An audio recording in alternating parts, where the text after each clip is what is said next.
මේ සතිපට්ඨාන මාර්ගයේ හැර කිසිම කෙනෙකුට නිවන් ලබන්න වෙන මඟක් නැති බව භාග්‍යතුන් වහන්සේ දේශනා කළා. මෙය පමණයි නිවන් ලබන්න තියෙන එකම මාර්ගය.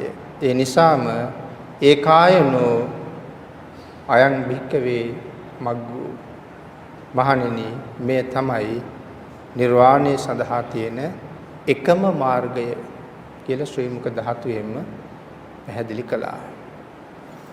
ඒ මාර්ගය එකම මාර්ගය මාර්ග හතරක් බවට පත්ුනේ කොහොමද කියන කාරණාව විශේෂයෙන් අපි මේ දේශනා මාලාවේදී සාකච්ඡා කරන්න ඕනේ. අපි සතර සතිපට්ඨාන කියලා භාවිතා කරනවා.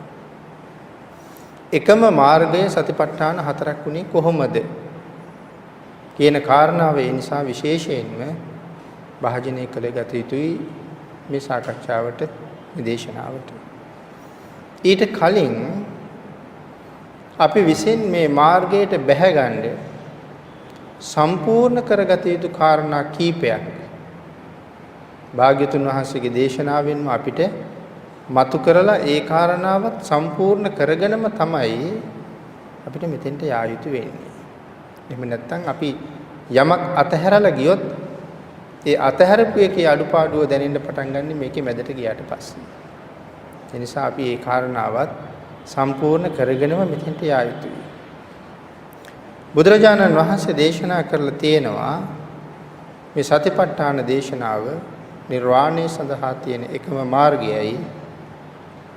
විනතනේ අපි විසින් මෙතනදී දැනගත යුතු කරුණු රැසක් භාග්‍යතුන් වහන්සේ හෙළි කරනවා ධර්මයේ සහ අට කතාවේ දෙකේම. මේ අට කතාව කියන වචනය විනතනේ අපි මේ දේශනාව අතරතුර වෙනම සාකච්ඡා කළ යුතු වචනයක් බවට පත් වෙනවා.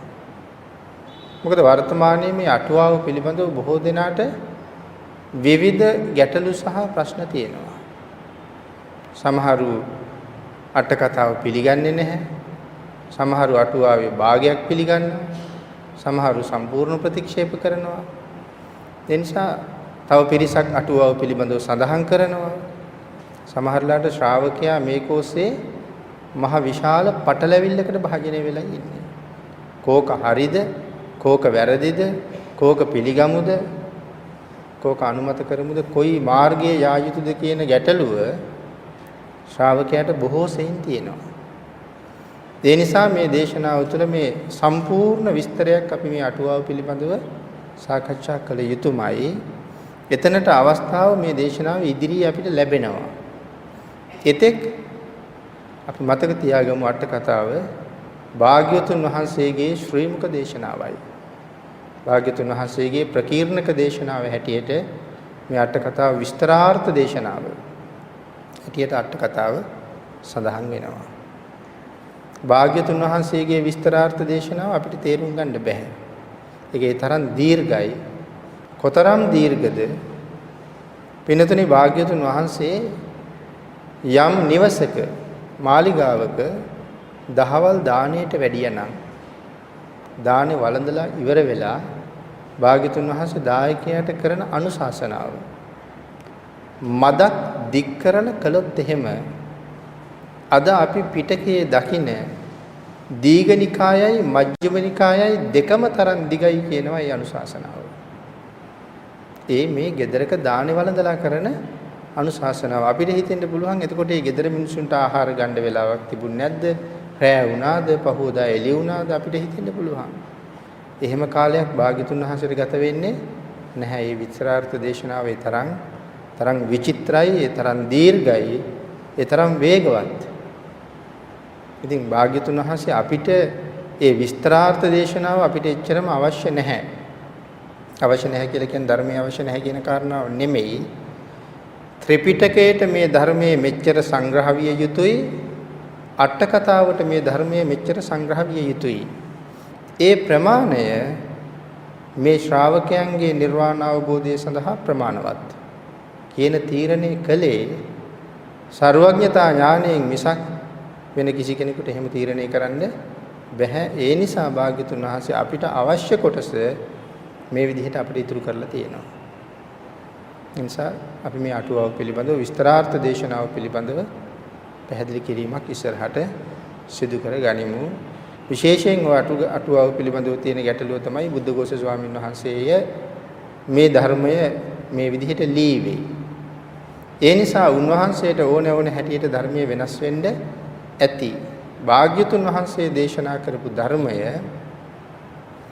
බුද්ධඝෝෂ ස්වාමීන් වහන්සේ භාග්‍යතුන් වහන්සේ පිරිනිවන් පාලා මෙතරම් වසර ගණනාවක් ගියාට පස්සේ කෙසේ ලියන්නේද උන්වහන්සේ රහතන් වහන්සේ නමක්වත් නූන කොට කියලා.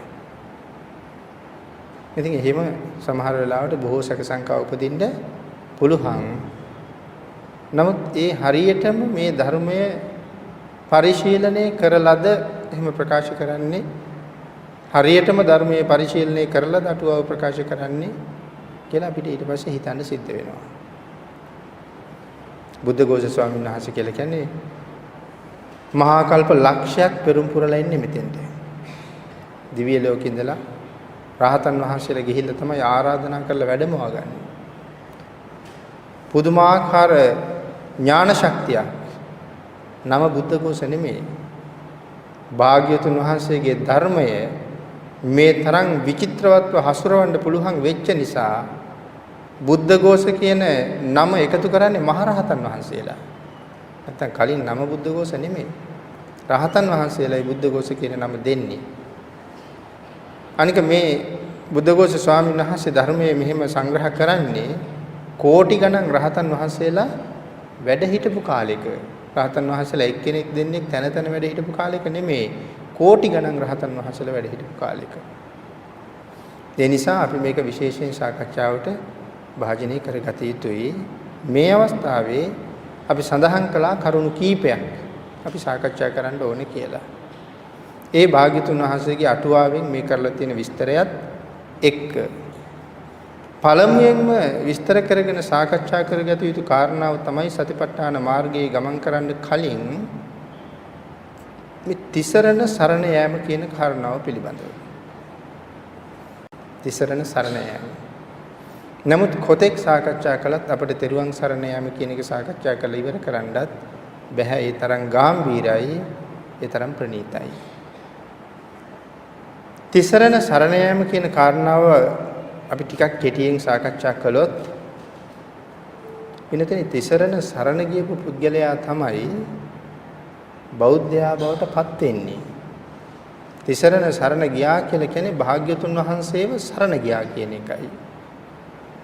ඉතින් භාග්‍යවතුන් වහන්සේ සරණ නොයා මේ ශාසනයේ දූවිල්ලක්වත් වෙන්න අපිට බෑ. එහෙනම් භාග්‍යවතුන් වහන්සේ සරණ යා යුතුමයි. භාග්‍යවතුන් වහන්සේ සරණ යන ආකාරය අපිට ධර්මයෙන් පෙන්වන ආකාර හතරක් පිළිබඳව භාග්‍යවතුන් වහන්සේ සරණ යන. බොහෝ දෙනා මම හිතනවා භාග්‍යවතුන් වහන්සේ සරණ යන මේ ආකාර හතර පිළිබඳව අවබෝධයක් තියෙනවා. පළවෙනි කාරණාව තමයි ආත්ම සන්නියාතන සරණාගමනය. 1. ආත්ම සන්නියාතන සරණාගමනය. 2. තත් පරායන සරණාගමනය. 3 කාරණාව පනිපාත සරණාගමනය. 4. ශිෂ්‍ය භාවෝපගමන සරණාගමනය. 3 කාරණාව. 4 කාරණාව පනිපාත සරණාගමනය. මේ කාරණා හතරෙන් එකක් යටතේ භාග්‍යතුන් වහන්සේ සරණ යා යුතුයි. එhmenan පළවෙනි කාරණාව ආත්ම සන්නියාතන සරණාගමනය. මගේ ආත්මය බුදුරජාණන් වහන්සේට පූජා වේවා. ජීවිතේ භාග්‍යතුන් වහන්සේට පූජා කරලායි තියෙන්නේ. පළවෙනි කාරණාව. දෙවෙනි කාරණාව මෙතරින් එතර යන මාර්ගය භාග්‍යතුන් වහන්සේ නිසා මට සකසා ගන්න පුළුවන්කම තියෙනවා.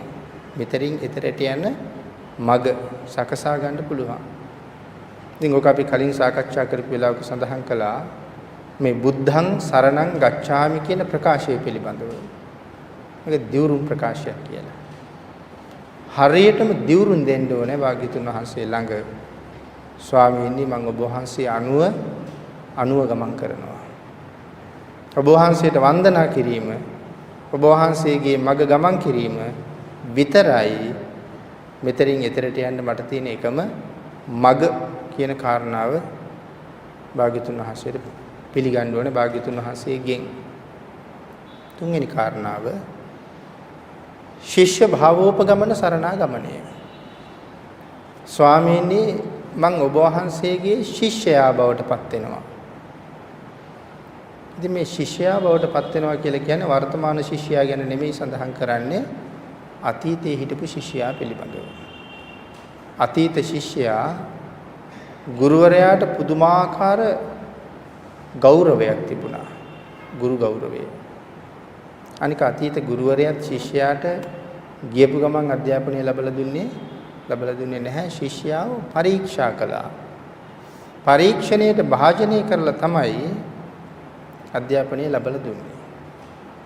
මොකද මිනිහෙක් දිහා බලහම ඥානවන්තයෝ ඒ මිනිහා මැනලා තියෙනවා.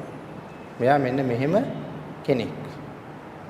අපේ බෝසතාණන් වහන්සේ ගුත්තිල පඬිත කාලේ මූසිලට වීණා වාදනය උගන්වන්න කියපු වෙලාවේ ප්‍රතික්ෂේප කළා. මේ මිනිහා මෙහෙම කෙනෙක් කළගුණ දන්නේ නැති කෙනෙක්. නමුත් පස්සේ දැඩි ඉල්ලීම නිසා තමයි අම්මගෙත් සඳහන් කිරීම නිසා කමක් නැහැ ඕන දෙයක් එහෙනම් කියලා ශිල්ප ඉගැන්වුවේ. නමුත් එතුමා එදා තීරණය කරලා තිබ්බ කාරණාවම අන්තිමට සිද්ධ වුණා. එතකොට අපේ පින්නතුන් තව අහලා තියෙනවා මේ අපේ ශාසනයේ හිටියා එළදෙනක් ඇනලා මැරිච්ච 4 දෙනෙක්. එක්කෙනෙක් පුක්කුසාති මහරජුරු අනාගාමීන් වහන්සේ නමක්. අනිත් එක්කෙනා සුප්පබුද්ධ කුට්ටි සෝවාන් ආර්ය ශ්‍රාවකෙක්. අනිත් එක්කෙනා දාරුචීරිය මහරහතන් වහන්සේ. මේ ශාසනයේ සුඛ ප්‍රතිපදාවෙන් රහත් බවට පත් වෙන එකම රහතන් වහන්සේ දාරුචීරිය මහරහතන් වහන්සේ. අනිත් එක්කෙනා තම්බදාටික චෝර. දැන් මේ 4 දෙනාගෙන් දාරුචීරිය මහරහතන් වහන්සේ නම සුප්පබුද්ධ කුට්ටි සෝවාන් ආර්ය ශ්‍රාවකෙක්, පුක්කුසාති මහරජුරු අනාගාමීන් වහන්සේ නම තම්බදාටික චෝර කිසිම සරණක් නැති කෙනෙක්. මේ තම්බදාටික කියන තරුණයා මෙයාට කිව්වේ තඹදැලියා කියලා. එයි මේ තඹදැලියා කියලා මෙයාට කිව්වේ. මෙයාට තඹදැලියා කියලා කියන්නේ මේ ඉස්සරලාම ඇදෙන රැවුල.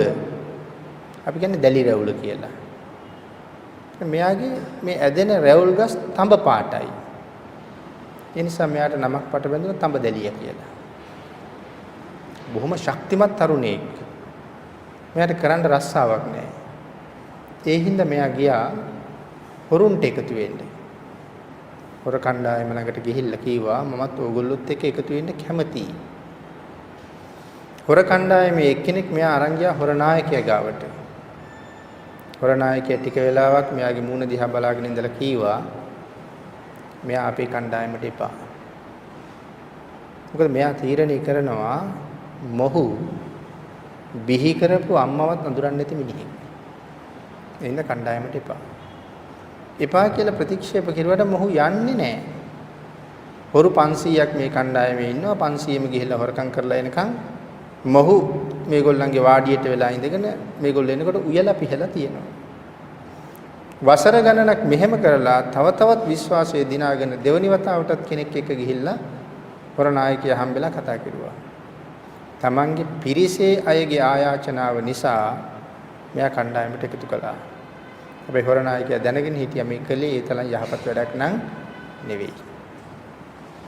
මෙහෙම කාලයක් යනකොට තඹදෙලිය කොසල් රජුවන්ට අහු වුණා. හොරු අල්ලන්න යනකොට රජුවන්ට අහු වුණා. තඹදෙලියගෙන් ඇහුවා උඹේ කණ්ඩායම කෝ කියලා. කියන්නේ නැහැ කිව්වා. පළවෙනි පාර දෙවෙනි පාර ඇහුවා කියන්නේ නැහැ කිව්වා. ඊළඟට රජුරු කියනවා මං ඔබ මරන්නේ නැහැ. මට ඉන්න තැන කියපන් ඔබට ජීවිත දාණය දෙනවා. හැබැයි ඔබ කීවේ නැතුව මං හොයලා අල්ලගත්තොත් උඹලා ඔක්කොම මරනවා. ඊට පස්සේ මෙයා තමන් මරන්නේ නැහැ කියපු නිසා පාව දුන්නා. අන්න ඒක එදා හොර නායකයා දැකලා තිබ්බා මොහු නිසා කවදා හරි අපිට මහලකු විපතක් උදා වෙනවා.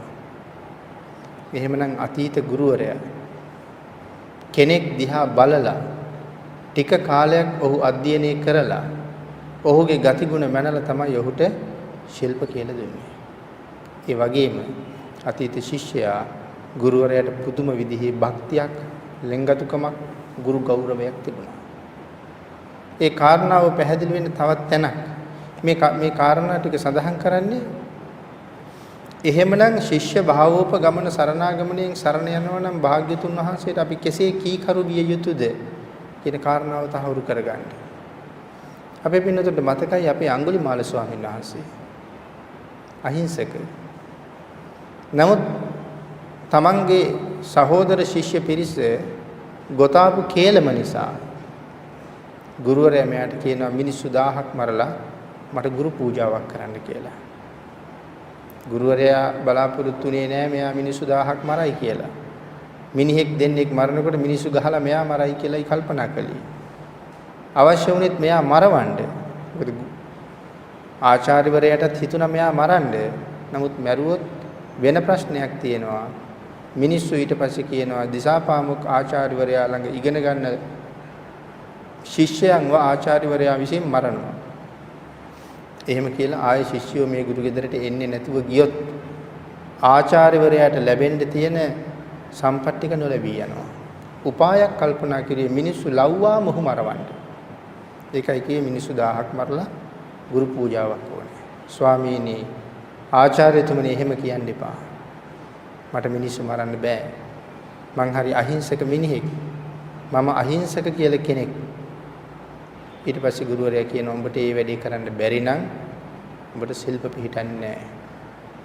අන්න ඒ වචනේ කියපු නිසා ගුරුවරයාට දැක් වූ අප්‍රමාණ ගුරු ගෞරවය. ඒ නිසා තමයි කඩුවක් අරගෙන කැලෑ වදින්නේ.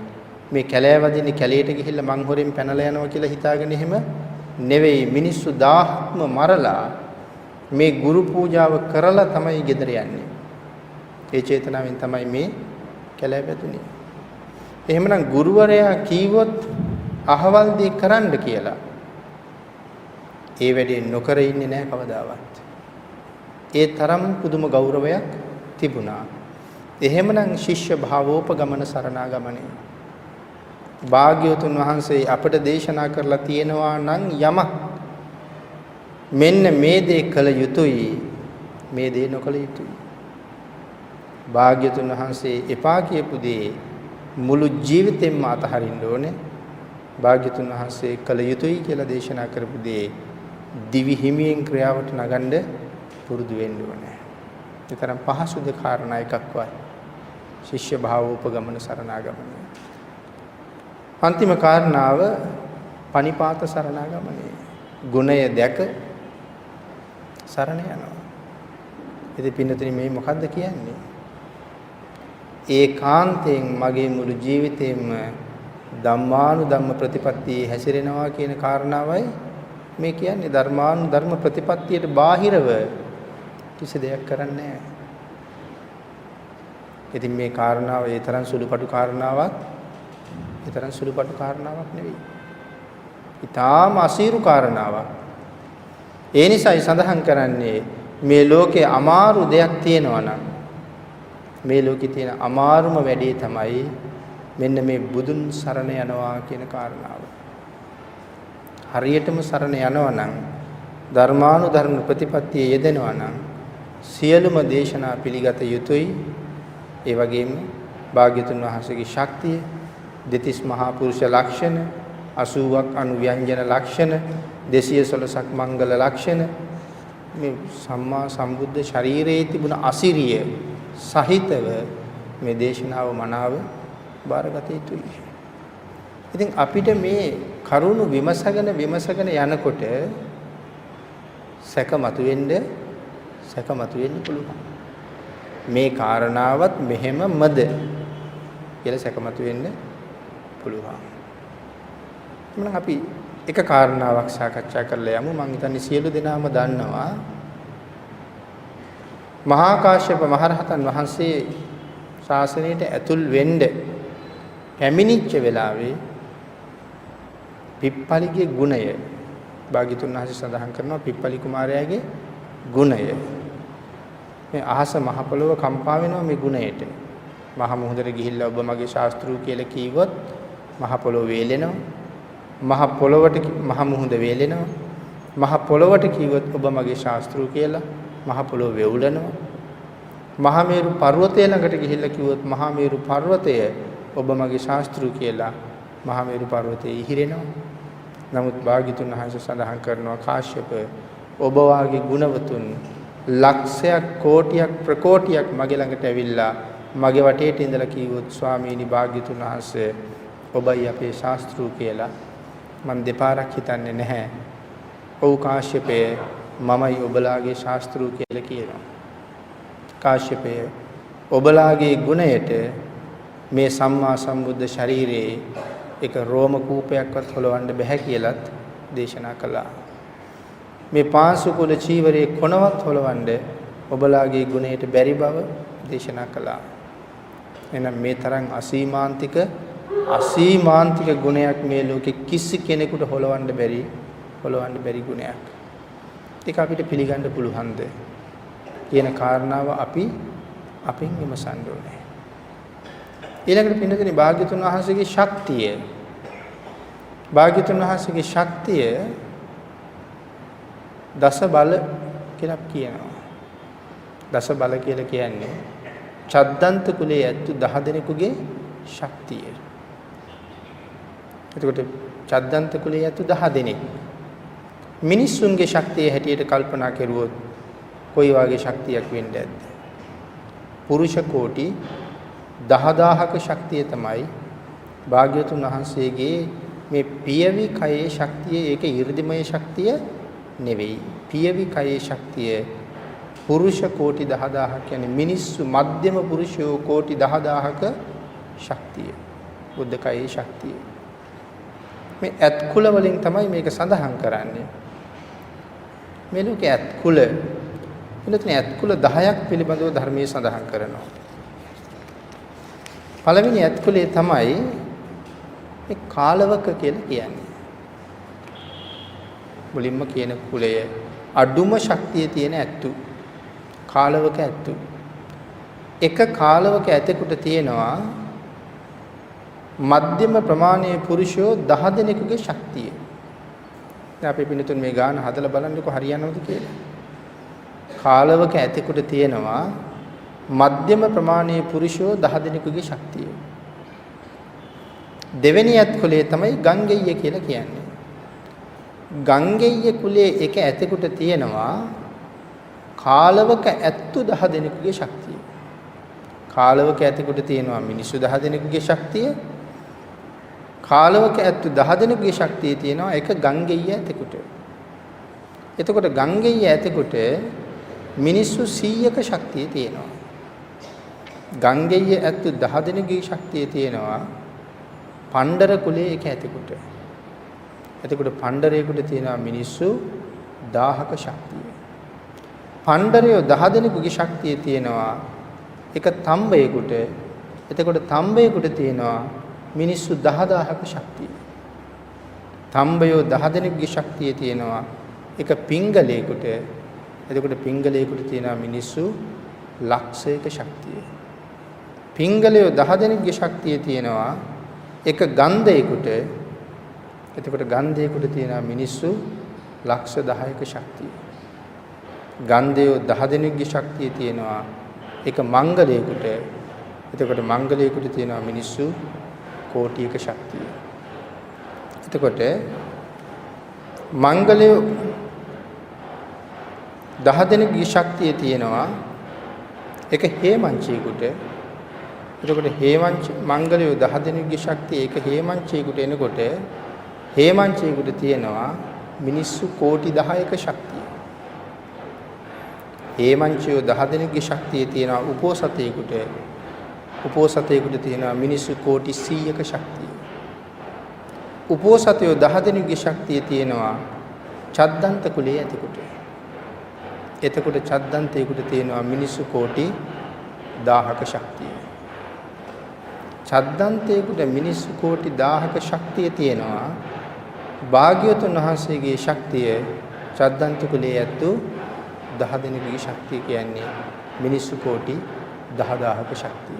මිනිස්සු කෝටි 10000ක ශක්තිය. මේ ශක්තියට කියන්නේ නාරායන සංඝාත බලය කියලා. සමහර විට මේක අපිට එසේම පිළිගන්න බැරි වෙයි. නමුත් මේ සංසාරي පාරමිතා පුරලා උන්වහන්සේ ලබාගත් ශක්තිය නිකම්ම හම්බෙච්ච ශක්තිය නෙමෙයි, පාරමිතා පුරලා හම්බෙච්ච ශක්තිය. නමුත් එහෙම කිසිම පාරමිතාවක් පුරලා නැති, ධර්මයේ පිළිබඳව හැබෑම ශ්‍රද්ධාව අඩු, මනාව භාග්‍යතුන් වහන්සේ සරණ නොගිය කෙනෙකුට මේ කාරණාව සැකසහිත කාරණාවක් වෙන්න පුළුවන්. ශ්‍රද්ධා මාත්‍රයෙන් පමණයි මේක පිළිගන්න පුළුවන්. භාග්‍යතුන් වහන්සේගේ ශක්තිය කෙසේද පින්නතුනි? අපිට පුළුවන් වෙයිද නන්දිමිත්‍ර යෝධයාගේ ශක්තිය පිළිබඳව හිතන්න? දුටුගැමුණු රජුගේ මහ යෝධයා. යෝධය 11 දෙනාගේ ශක්තිය වැඩිම කෙනා. එයාට කොච්චර ශක්තිය තිබුණාද? මිනිස්සු කෝටි 1000කට වඩා වැඩි ශක්තිය. අපිට හිතන්න පුළුවන් මේ නිකම්ම මිනිහෙකුට එහෙම ශක්තිය හම්බුණාද කියලා. මිනිස්සු කෝටි 1000කට වඩා ශක්තිය. මොකද දුටුගැමුණු රජුන්ට හිටියා ඇතෙක්. කඩොල් ලතා චද්දන්ත කුලයේ ඇතෙක්. නමුත් මේ හැමෝම දන්න කාරණාවක්. නන්දිමිත්‍රයි ඇතයි අතර තිබුණ පොඩි හිතමනාපයක්. ඒක වෙලාවක දල දෙකෙන් උස්සලා පැත්තකින් තිබ්බා. නන්දිමිත්‍ර ඇතාව දල දෙකෙන් උස්සලා පසකින් තිබ්බා.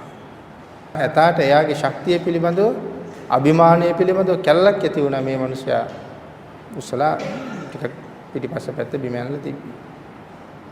එදා තමයි අර පොල් ගෙඩියක් අරන් හක්කේ තියාගත්තේ කවදා හරි දවසක මේ පොල් ගෙඩියෙන් ගහලම මරනවා කියලා. නමුත් විජිතපුරයේ පෞර බින්දින වෙලාවේ ඇතාගේ පිටට මුලින් ලෝදිය වක් කරලා බෙහෙත් ගල් වගන තෙල් ගාගෙන ඇවිල්ලා නැවත පෞර බින්දිනකොට විශාල ගලක් පෙරළුවා. නන්දිමිත්‍ර හිටියේ ඈත. නමුත් නන්දිමිත්‍ර දැක්කම මේ ගල එනවා. ඒ වෙලාවේ කල්පනා කළා කේන්තිය තිබුණට මේ ගල වැටුනොත් නම් අපේ චද්දන්තය ඉවරයි. ඉතින් එසැනින් අහසට පැනලා අහසින් ඇවිල්ලා මේ ගල විසි කරනවා ඇඟට එන්න දෙන්නේ නැතුව. ඉතින් සඳහන් කරනවා ඊට පස්සේ තමයි ටික වෙලාවක් නන්දිමිත්‍රගේ මූණ දිහා බලාගෙන ඉඳලා පොල් ගෙඩිය අරගෙන එතනම බිම දානවා. ඉතින් අපිට එතකොට හිතා ගන්න පුළුවන් ද නන්දිමිත්‍රගේ ශක්තිය පිළිබඳව. සංසාරේ අප්‍රමාණ පින් කරලා ගත්ත මහා ශක්තියක්. දන් දීලා ලබාගත් ශක්තියක් මේක. එහෙනම් භාග්‍යවතුන් වහන්සේගේ මේ සියලුම ශක්ති සමුදායන් පිළිතුරු අපිට තීරණය කරලා ඉවර කරන්න පුළුවන් දේවල් නෙවෙයි.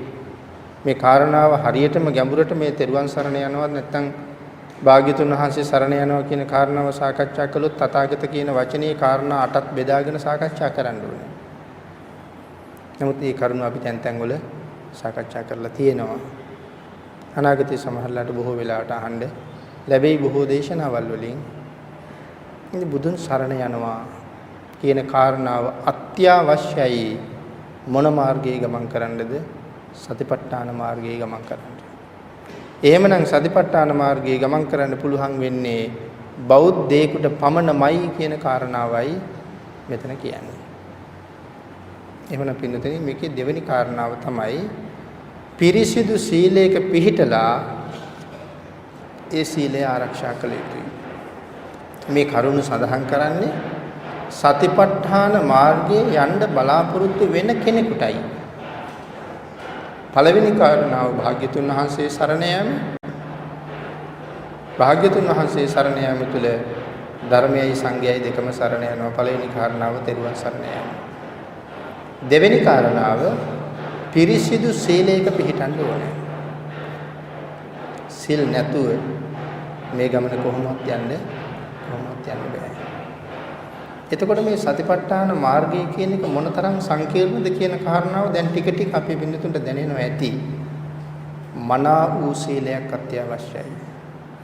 භාග්‍යතුන් වහන්සේ දේශනා කළාද අපට නිත්‍ය වූ සීලයක්. ගිහි ඔබට කුමන සීලයක්ද? පැවිදි අපට කුමන සීලයක්ද? ආන් ඒ සීලය නොඉක්මවා සිටිය යුතුයි. පංචශීලයේ මත ජීවිතේ ගොඩනගන්න කියලා දේශනා කළා නම් ඒ පන්සිල් වලින් පිට මේ සතිපට්ඨාන මාර්ගයෙන් දියුණු කරන්න බැහැමයි. වෑයම් කරන්න අවශ්‍යත් නැහැ. සීලෙන් පිටන සීලය තුල ඉඳලා වෑයම් කරන්න ඒ වෑයමෙත් තියෙන අප්‍රමාණ ආනිසංශයක්. මේ සීලයක පිහිටනවා, සිල් ආරක්ෂා කරනවා, රකින්නවා කියන කාරණාව ඊටාම ගැඹුරු කාරණාවක්.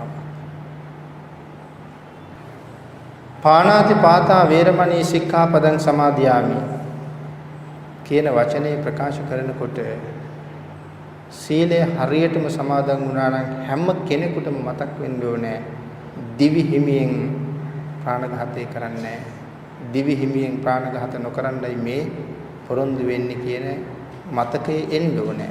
පාණාතිපාතා එක මේ මතකයේ එන්න ඕනේ.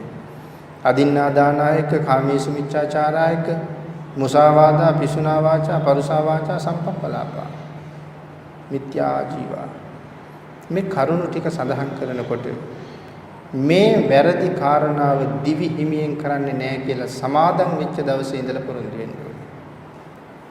පෙර බැරි වෙන්නේ ඇති. අද වෙනකනුත් බැරි වෙලා ඇති. නමුත් හරියටම අද සමාදන් වෙන්න පටන් ගත්තොත් අද ඉඳලා සමාදන් වුණොත් මේ විදිහට හරියටම හිතලා අදින් පස්සෙත් කඩනවා නම් ඉතින් ඒක ඛණ්ඩ සීල බවට පත් වෙනවා. කෙඩි කෙඩි යන්නේ ඒක. ඉතින් ඒකේ තරම් සාර්ථක නැහැ ඛණ්ඩ සීලය. දැන් අද සමාදන් වුණා නම් දිවි හිමියෙන් කඩන්නේ නැහැ. කැඩුනොත් භාග්‍යතුන් වහන්සේගෙන් අවසර සමාව ඉල්ලුවොත් සමාව දෙනවමයි. මේ සංසාර ගමනේ කෝටි ප්‍රකෝටි වාරයක් සමාව ඉල්ලලා තියෙනවා. අපෙන් නම් 7-8 ගමන සමාව දීලා ඊට වඩා නම් දෙන්න සමාවක් අපිට නැහැ. නමුත් කෝටි වාරයක් ප්‍රකෝටි වාරයක් ඉල්ලලත් භාග්‍යතුන් වහන්සේ අපිට සමාව දීලා තියෙනවා. නමුත් අපි තවත් වැරදි කරනවා. යලිත් සමාව ඉල්ලනවා, යලිත් සමාව දෙනවා. සමාව නම් දෙනවා. නමුත් ඒ කැඩි කැඩි යන එක මට කොයිතරම් ප්‍රයෝජනවත් කියන තැනට අපි ආයුතුයි. නිසා අද ස්ථීරසාර සීලයක පිහිටිය යුතුමයි මේ මාර්ගයේ ගමන් කරන්න. ඊළඟ කාරණාව පින්නතුනි මේ මනාව ධර්ම ශ්‍රවණය කළ යුතුයි. බණ අහන්න ඕනේ, හරියටම බණ අහන්න ඕනේ. මනාව ධර්ම ශ්‍රවණය කරන්න ඕනේ. මේ කාරණාවත් හරි ගැඹුරි රහතන් වහන්සේලා පවා බණ අහන්න දැක්වුවා පුදුම කැමැත්තක්. රහතන් වහන්සේ උන්වහන්සේට මොනවට බණ අහන්නද? නමුත් රහතන් වහන්සේ බණ අහන්න දැක්ුවේ පුදුම කැමැත්තක්. මේ කාරණාව අපි ඉස්සරහට සාකච්ඡා කරනවා.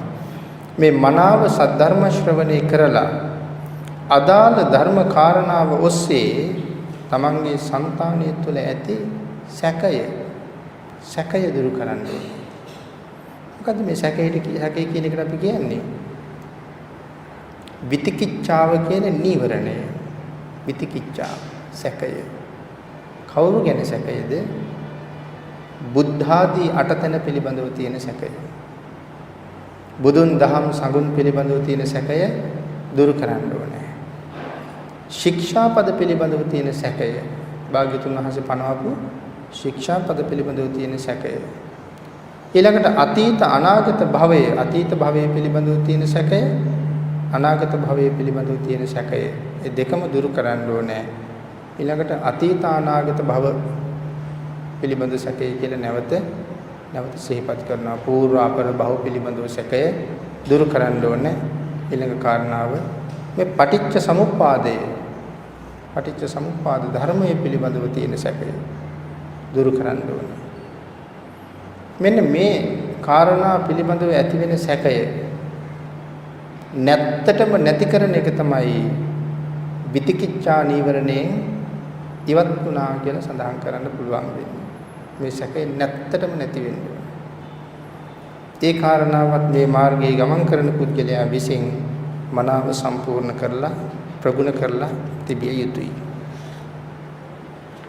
ඊළඟට සඳහන් කරනවා ඊට අමතරව හරියටම රැකිය යුතු සීලය මනාව විනිශ්චය කරන්න ඕනේ. මොකද සීලබ්බත පරාමාස කියලා නීවරණයක් තව තියෙනවා. එහෙමනම් මේ නීවරණ පහක් තියෙනවා. අපි ඒවට කියනවා පංච නීවරණ කියලා. කාමච්ඡන්ද, ව්‍යාපාද, තීන මිද්ද, උද්ධච්ච කුක්කුච්ච විතිකිච්ඡා. එහෙනම් කාමච්ඡන්ද, ව්‍යාපාද, තීන මිද්ද, උද්ධච්ච කුක්කුච්ච විතිකිච්ඡා. මේ අතර මේ සීලබ්බත පරාමාස කියලා කාරණාවක්. මොකද මේ සීලබ්බත පරාමාස කියන කාරණාවට කිනතේ මේ වැරදි සීල වෘත කියන කාරණාව. වැරදි සීල වෘත මොනවටද මේ වැරදි සීල වෘත කියලා එතකොට සඳහන් කරන්නේ? අතීතේ නම් බොහොම තිබුණා. අතීතයේ ඇතැම් අය සුනක වෘත, කුක්කුර වෘත, ගෝ වෘත, අජ වෘත එම වෘත සමාදන් වෙලා හිටියා. සුනකෙක් වගේ ජීවත් වෙනවා. සුනක වෘත. ගෝ වෘත, ගවයෙක් වගේ ජීවත් වෙනවා. මේ ආදි වශයෙන් සත්තු මේ වෘත සත්තු හැටියට සතුන් වගේ ශරීරයට දැඩි දුක් දෙදී තමන්ගේ ජීවිතය අරගෙන ගියා. නමුත් ඒගොල්ලෝ හැමෝම මේ දුක් දීලා මොකද්ද හෙව්වේ? විමුක්තිය. නමුත් මෙහෙම විමුක්තිය ලබන්න පුළුවන් කමක් නැහැ. ඊළඟට සඳහන් කරනවා මේ සීලබ්බත පරාමාස කියන නීවරණේ තියෙනවා නම් අනික් කිසිම නීවරණයකින් මිදෙන්නත් බෑ. ඉස්සරලාම මේ නීවරණේ නැති කරගන්න ඕනේ. එහෙම නැති කරගත්තොත් තමයි ඍජු සීලයක පිහිටන්න පුළුවන්කම තියෙන්නේ. ඒ නිසා භාග්‍යතුන් වහන්සේ ඊළඟට සඳහන් කරනවා මේ සක්කාය දිට්ඨි. මොකද්ද එතකොට මේ සක්කාය දිට්ඨි කියලා කියන්නේ? තමා පිළිබඳව තියෙන දැඩි ආත්ම විශ්වාසය. වර්තමානයේ නම් එහෙම සඳහන් කර හැකි දැඩි ආත්ම විශ්වාසය. මමය මාගේය කියන දැඩි බැඳීම. ඒ දැඩි බැඳීම තියෙනකොට මට වඩා තව කෙනෙක් ඉන්නවා කියන කාරණාව පිළිගන්න සූදානම් නැහැ. මොකද දන්නේ මම විතරයි. පුළුවන් මට විතරයි. මේ ශක්තිය තියෙන්නේ මට විතරයි කියන කාරණාව තමන්ගේ හිත තුළ රජ වෙන්න පටන් ගන්නවා. එතකොට අන් අය කවුරුවත් සලකන්නේ නැහැ අපි. ඒ අය ඔක්කොම මට වඩා පල්ලෙහා. මේක හරීම සිවුම්. අපි කියමු කෙනෙක් හොඳට බණ භාවනා කරගෙන යනවා. ඒ පුද්ගලයා ළඟට මෙන්න මේ සක්කාය දිට්ඨිය හිමින් කිට්ටු වෙලා තවත් කෙනෙක් තවත් පිරිසක් දැක්කහම තමන්ගේ හිත යටින් ඒක උඩින් පෙන්වන්නේ නැහැ. හිත යටින් කියනවා මම තරම් මේ අය සිල්වත් නැහැ. මම තරම් මේ අය ගුණවත් නැහැ. මම තරම් මේගොල්ලෝ පින් කරලා නැහැ. මට තරම් මේගොල්ලන්ට වැටහෙන්නේ නැහැ. නමුත් ඒක එළියේ කාටවත් අපි කට ඇරලා නම් කියන්නෙම නැහැ. නමුත් මගේ సంతානයේ ඇතුලේ අන් අය පහත් කරන ස්වභාවයක් මංගාව තියෙනවා. එතකොට මේ නීවරණ ධර්මයන් මොනතරම් සිවුම්ද? අඟුලිමාල භාග්‍යතුන් වහන්සේ පිටිපස්සෙන් එලවගෙන ගියා. ඉතින් මේ අඟුලිමාල කියලා කියන්නේ මහා පුරුෂයෙක්. එලවන වේගය බලාගෙන ඉන්න කෙනෙකුට පේන්නේ නැහැ මිනිහෙක් භාග්‍යතුන් වහන්සේ පස්සෙන් එලවන බව. තරම් වේගෙන් දුවනවා. දුවන සිංහයෝ පිටිපස්සේ එලවලා අල්ලනවා, දුවන කොටියෝ පිටිපස්සේ එලවලා අල්ලනවා, දුවන මුව පිටිපස්සේ එලවලා අල්ලනවා. දුවන ඇත්තු පිටිපස්සේ එලවලා අල්ල ගන්නවා. එහෙම අල්ලලයි මරන්නේ. මේ තරම් ශක්තිය තිබුණ අඟුලිමාල භාග්‍යතුන් වහන්සේ පිටිපස්සේ එලෙව්වා. කකුල් දෙක දැන් ගැලවෙයි කියලා වේදනාව ගෙන දෙනකම්. නමුත් කිට්ටු වෙන්න පුළුවන් කමක් තිබුණේ නැහැ. අන්න ඒ වෙලාවේ ටික තමන් පිළිබඳව තියෙන සක්කාය දිට්ඨිය බිඳ වැටෙන්න පටන් ගත්තා. මෙතෙක් කල් හිතාගෙන හිටියේ මම තරම් ශක්තිවන්තයෙක් නැහැ. මම එක්ක දුවන්න පුළුවන් කෙනෙක් නැහැ. මම එක්ක යුද්ධ කරන්න පුළුවන් කෙනෙක් නැහැ. එහෙම හිතාගෙන හිටියේ. නමුත් දැන් ඔහුට ටික වැටහෙනවා නැහැ. මට වඩා පුළුවන් අය, මට වඩා ශක්තිමත් අය තව ඉන්නවා. මේ ශ්‍රමණයා මට වඩා බොහෝම ශක්තිමත්. එහෙම කියලා තමයි බැරිම තැන නතර වෙන්නේ. එහෙනම් සක්කාය දිට්ඨිය බිඳුන තමන්ට වඩා බලවත් බලපුලුහංකාර කෙනෙක් ඉන්නව දැක්කා. එහෙම නොදකිනවා නම් මේ සක්කාය දිට්ඨිය අපිටත් හොරෙන් අපි ඇතුලේ නැගිටලා තියෙනවා. ඒ නිසා මේ කාරණාවත් මේ හැම කාරණාවක්ම සිහියෙන් දැන් මේ වචනයෙන් නොකීවට මේ සාකච්ඡාව වෙන්නේ සතිපට්ඨානෙමයි. මගේ තුල සක්කාය දිට්ඨිය සහිත කාරණාවක් උපදිනකොට මට ඊළඟට සිහි කල්පනා වෙන්න ඕනේ මං ගාව මේ වැරදි සිතුවිල්ලක් නේද ඇති වෙන්නේ කියලා. නිහතමානී බව නෑ නේද කියලා මගේ ඇතුළේම මට ඉක්මනට සිහි වෙන්න ඕනේ. සිහියෙන් ජීවත් වෙන්න ඕනේ, සිහිය පවත්වන්න ඕනේ කියලා පැහැදිලි කළේ නිසා. නමුත් පින්නතනේ අපි මේ කාරණාව බොහෝ තැන්වල කතා කරන බොහෝ දෙනාගෙන් අපිට පේන්නේ නැහැ. මෙන්න මේ මුල් පියවරෙන් මේ සතිපට්ඨාන මාර්ගයට එළඹෙන්න හදන බව. මුල් පියවරෙන් එළඹෙන්න හදන බව අපිට දකින්න නැතුව යනවා. අන්න ඒ නිසා තාමත් නිවැරදි ප්‍රතිඵල දකින්න බැරි වෙමින් පවතිනවා. ඒ නිසා ඒ කාරණාවත් අපි මනාව සිහිපත් කරන්න ඕනේ. මේ කාරණාව මෙතන මුල ඉඳලා හරියටම මේ නීවරණ දිහා බලලා අවබෝධ කරගෙන මේ ගමන ආරම්භ කළ යුතුමයි කියන කාරණාව. ඊළඟට තවත් පැහැදිලි කරනවා භාග්‍යවතුන් වහන්සේ මේ සීලබ්බත පරාමාස දුරු කර ගැනීම තරම් පහසු නැහැ කියලා අපි පැහැදිලි කළා. ඒ කාරණාව නැවත නැවතත් ධර්මයේ තුල ආපහු ගැඹුරට පැහැදිලි කරනවා. ඒ ගැඹුරට භාග්‍යවතුන් වහන්සේ පැහැදිලි කරලා තියෙන්නේ අපිට ඒක ඊටා පහසුවෙන් කරගන්න බැරි බවම පෙන්වන්න ඕන නිසා. ඒ කාරණාව එසේ පැහැදිලි කරමින් මේක ඊටා සියුම් බව පැහැදිලි කරනවා. අතිශයින්ම සියුම් මේ කාරණාව. සීලබ්බත පරාමාස අපි ගාව තියෙනවද කියලා අපිට සැක ඇති වෙන්නත් පුළුවන්. මං ගාව තියෙනවද? මං ගාව නැහනේ. මට කිසිම සීලයේ පිළිබඳව සැකයක් නැහැනේ. භාග්‍යතුන් වහන්සේ දේශනා කරපු පාරමනේ ඉන්නේ. ඒකට එහෙම හිතුවට මෙච්චර කල්නම් ඒ පාරට එන්න බැරි වුණා. ඒ පාරට එන්න බැරි වුණා කියන්නේ මොකද්ද සඳහන් කරන්න තියෙන සාක්කිය? සාක්කිය තමයි අපි තාමත් මේ සංසාරේ යන්නේ ඒකට එන්න බැරි වෙච්ච නිසා.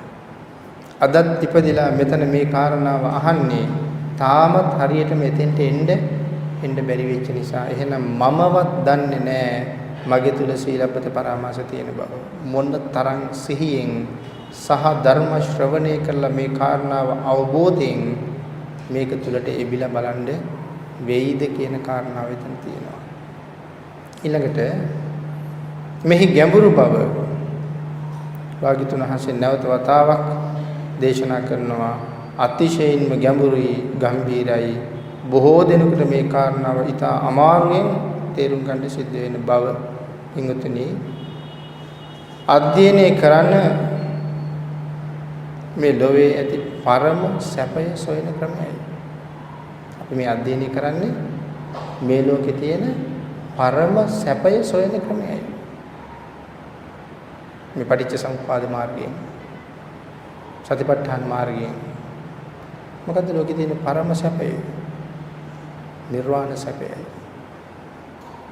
අන්න ඒකයි මේක ඉච්ඡර අමාරු. අපිට අනිත් ලෞකික සැප අපි පිළිතුරු හිතන්නකො ලෞකික සැප අපිට ලබා ගන්න පහසු වුණාද කියලා. අපේ ජීවිතවල අපි එදිනෙදා පවතින මේ ඒ අවදීන් නැත්නම් තම තමන්ගේ හැකියාවන් ශක්තියින් අපිට පහසුවෙන් ලබා ගන්න පුළුවන් වුණාද? ඒ ලෞකික ශක්තියින් එකක්වත් පහසුවෙන් ලබන්න බැරුව ගියා. අපි කියමු අපිට ඉගෙන ගන්න කාලේ සිහිනයක් තිබුණා වෛද්‍යවරයෙක් වෙන්න ඕනේ කියලා. නමුත් මං වෛද්‍යවරයෙක් වෙන්න උත්සාහ කළේ නැහැ. ඇයි උත්සාහ කළේ නැත්තේ? මට ඉගෙන ගන්න තරම් වියදම් කරන්න ආර්ථික පසුබිමක් ඒ කාලේ අපේ ගෙදර අයට තිබුණේ නැති නිසා මම ඒකට උත්සාහ කළේ නැහැ. නමුත් මගේ හිතේ තියෙන වෛද්‍යවරයෙක් වෙන්න ඕනේ කියලා. අනිත් කාරණාව මට ගොඩාක් වෙහෙසලා මහන්සි වෙලා පාඩම් කරන්න පුළුවන් කමක් තිබුණේ නැති නිසා මම පාඩම් කළේ නැහැ. නමුත් වෛද්‍යරුවෙක් වෙන්න ඕනකමක් තිබුණා. අනිත් කාරණාව මට පාඩම් අමතක වෙනවා. කොච්චර පාඩම් කරුවත් මතක තියාගන්න බෑ. නමුත් වෛද්‍යවරයෙක් වීමේ සිහිනය අතහැරිලත් නැහැ. අම්මට සලකන්න වුණා, තාත්තට සලකන්න වුණා. තාත්තා නැති වෙච්ච නිසා ගෙදර බර කරට ගන්න වුණා. මේ එක කාරණාවක්වත් කීවා කියලා කවුරුවත් අනුකම්පා කරලා මට වෛද්‍යවරයෙක් බවට පත් වෙන්න සහතිකයක් දෙනවද? දෙන්නේ නැහැ.